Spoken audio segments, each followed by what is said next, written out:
Doctor জাফরুল্লাহর মৃত্যুর পর স্বাস্থ্যহানি ঘটেছে গণস্বাস্থ্য কেন্দ্রের। একের পর এক অনিয়ম ও দুর্নীতি যেন আঁকড়ে ধরে রয়েছে প্রতিষ্ঠানটিতে, যার মধ্যে হেলথ কেয়ার ট্রাস্টের ২০ কোটি টাকা উধাও। প্রতিষ্ঠানটির ট্রাস্টিদের মধ্যে অভিযোগ আর সঙ্গে পাল্টাপাল্টি মামলা তো রয়েছেই, যার সংখ্যা দাঁড়িয়েছে ২৬-এর ঘরে। তাছাড়া উন্নয়ন প্রকল্পের ৩ কোটি টাকা লোপাট, অন্যদিকে ফার্মাসিউটিক্যালসের ১,৫৬,০০,০০০ টাকা আত্মসাৎ। অনিয়ম দুর্নীতির নজর এড়ায়নি গাছপালা থেকেও।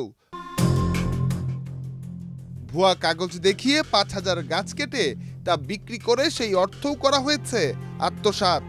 গণস্বাস্থ্য কেন্দ্র মানুষের মধ্যে যে আলোচনা উঠাতে পেরেছিল স্বাস্থ্য ব্যবস্থা নিয়ে, তা সম্ভব হয়েছিল ডাক্তার জাফরুল্লাহ চৌধুরীর বদৌলতে। স্বাধীনতার পর ১৯৭২ সালে ডাক্তার আক্তার আহমেদ, বীর মুক্তিযোদ্ধা ডাক্তার নাজিম উদ্দিন, ডাক্তার জাফরুল্লাহ চৌধুরী ও ডাক্তার সিতারা বেগম মিলে গণস্বাস্থ্য কেন্দ্র প্রতিষ্ঠা করেন।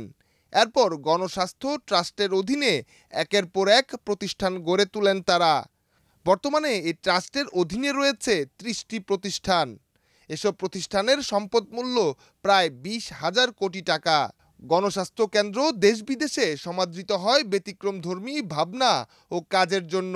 ট্রাস্টি থেকে শুরু করে সাধারণ কর্মীদের নিরলস শ্রমে গড়ে ওঠা গণস্বাস্থ্য কেন্দ্র নিয়ে বিশ্বখ্যাত সাময়িকী ল্যান্ডসেট প্রবন্ধ প্রকাশ করে। দেশ বিদেশের একাধিক মর্যাদাপূর্ণ পুরস্কার রয়েছে এই সংস্থার ঝুলিতে। আজ এই গণস্বাস্থ্য কেন্দ্রই পড়েছে ঝুঁকিতে, খসাতে বসেছে সকল অর্জন। তবু সকলের চিকিৎসা ব্যবস্থা নিয়ে নতুন পথের স্বপ্ন দেখা প্রতিষ্ঠানটি রক্ষায় চেষ্টা করছেন কেউ কেউ। ডেস্ক রিপোর্ট, দেশ রূপান্তর।